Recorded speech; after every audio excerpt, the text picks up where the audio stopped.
Aínda que a Semana Grande será do 20 ao 29 de outubro, xa comezaron as actividades en Vilanova para conmemorar os 151 anos do nacemento de Valle Inclán. Como é habitual no mes de decembro, a súa vila natal prepara para outubro unha semana de homenaxe ao seu veciño máis célebre. O pasado día 6 xa se presentou un poemario infantil e continuarán as actividades o próximo día 20 cunha conferencia centrada nos resultados das intervencións arqueolóxicas de Cálago, xa que este ano a protagonista da semana é a vila natal do escritor. La importancia del monasterio de Cálago, curiosamente a través de documentos y no con su presencia física, es una de las cosas que menos conocidas hay en la comarca del Salnés, no ya en Vilanova de Arousa, y que más importancia tiene.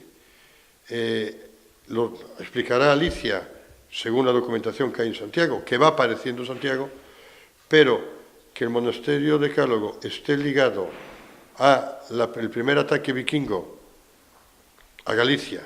Por iso, o sábado 22 volverá a haber unha conferencia a cargo de Alicia Padín sobre os documentos e elementos conservados sobre Cálago, unha vinculación a do escritor con Cálago que ven xa desde o seu pai, un home moi interesado pola riqueza arqueolóxica de Vilanova.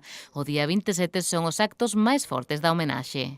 Empezamos, como siempre, el viernes con la lectura de 100 voces para lembrar a Valle. Sabéis que es una lectura que hacemos aquí, aún no tenemos confirmada la presencia de autoridades, irán desgranándose de aquí a esa fecha. Después, como siempre, la ofrenda floral en la Plaza de Castro, y a las 4 de la tarde tendremos la lectura dramática de Luces de Bohemia a cambio de la compañía teatral Ferroluna de Ferrol. Os actos rematan o sábado 28 cunha conferencia sobre o Pazo da Xunqueira, un espazo moi vencellado á familia de Valle Inclán.